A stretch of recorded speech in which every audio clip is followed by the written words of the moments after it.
O Viva Saúde já está de volta falando sobre hipertensão. Nosso entrevistado de hoje é o cardiologista Ricardo Quiroga. Ricardo, quais são os sintomas da hipertensão?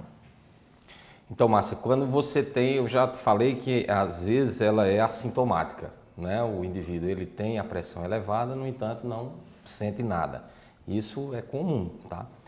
Naqueles indivíduos que apresentam alguma sintomatologia, muitas vezes ela vem em forma de tontura, de cefaleia, de náuseas, né? Isso aí também dependendo dos níveis de pressão que vão ser alcançados, tá certo? E basicamente são esses sintomas. E por que algumas pessoas são assintomáticas, não apresentam sintomas? Isso é assim, é um comportamento da própria doença. Se existe uma resistência maior do indivíduo, é como, às vezes você tem indivíduos que com níveis de 18, 19, faz acidente vascular cerebral, outros indivíduos você tem que chegam a 24, 25, 240, 250 de pressão sistólica e suportam, né? Então isso depende muito da característica individual de cada paciente, de cada pessoa. A hipertensão é uma doença que não tem cura, então independente de sintoma ou não, sendo uma pessoa sintomática, né, ou não, ela precisa tomar os medicamentos.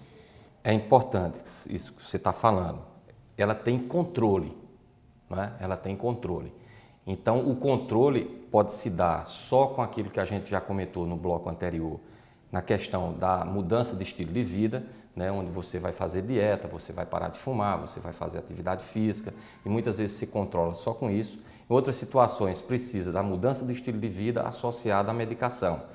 E em algumas situações você começa com a medicação e mudança de estilo de vida e às vezes você vai tirando a medicação e que o paciente fica só com controle de dieta. Agora precisa lembrar assim, é hipertenso, a pressão está controlada. Se esse indivíduo ele para de tomar medicação, ele volta a engordar, ele volta a comer sal, né, volta a fazer tudo aquilo que não devia, a pressão vai voltar a subir. A partir de que idade uma pessoa pode apresentar a hipertensão? A prevalência da doença é mais comum acima dos 60 anos de idade. Muito embora a gente hoje, cada vez mais, a gente tem feito diagnóstico de hipertensão arterial em pacientes mais jovens. Crianças 25, também? 25, 30 anos, entendeu? Mas a hipertensão no jovem, no adolescente, vamos dizer assim, é um capítulo em separado, né? Você estuda, é um capítulo em separado, porque assim, didaticamente, a gente divide a hipertensão em hipertensão arterial primária e na hipertensão arterial secundária. A hipertensão arterial primária é essa mais comum, que é mais frequente no indivíduo já numa fase adulta, né? E a secundária é geralmente em indivíduos abaixo dos 25 anos de idade e aí inclui adolescentes e jovens, que como a definição já está dizendo, ela é secundária a alguma coisa.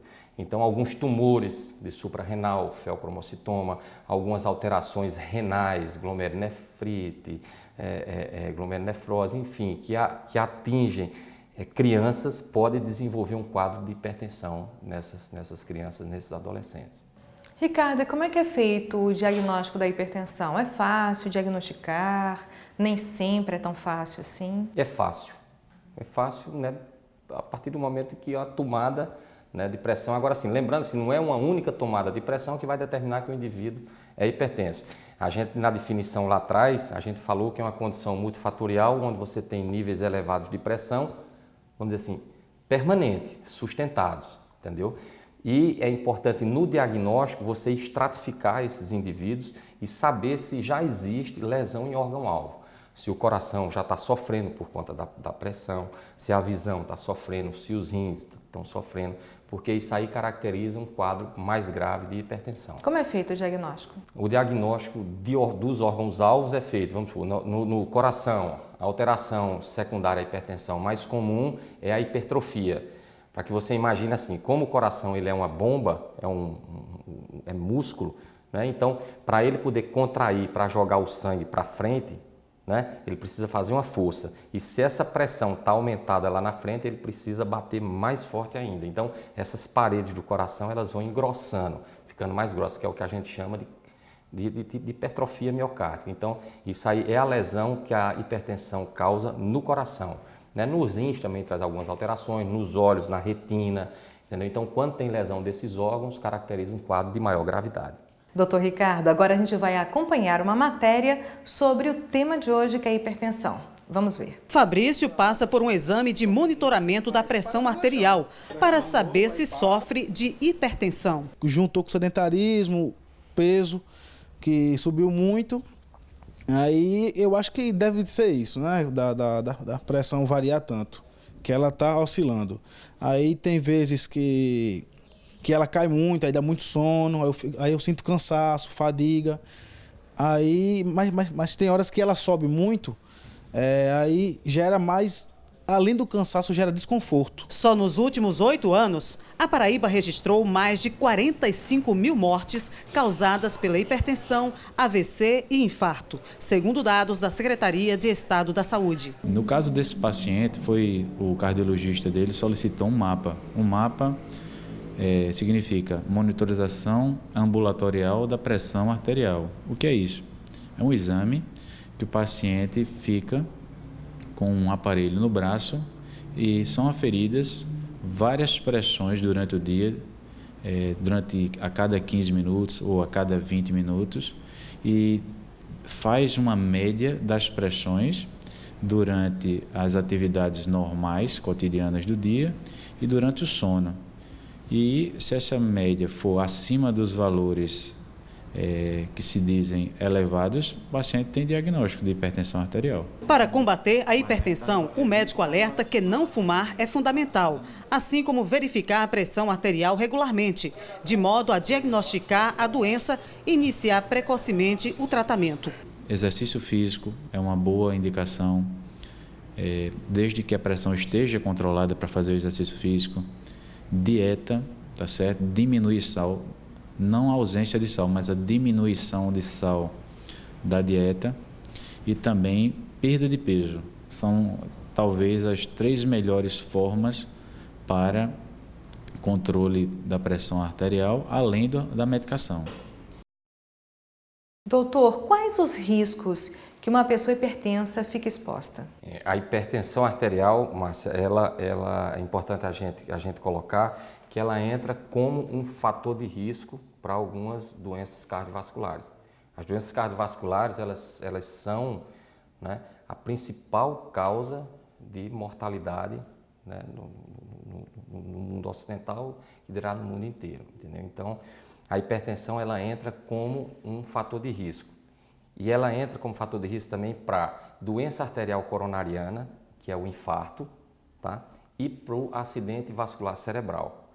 Então, na grande maioria, tá certo, das vezes, os pacientes que sofrem acidente vascular cerebral, que é o AVC, que é para a população em geral, é o derrame, né?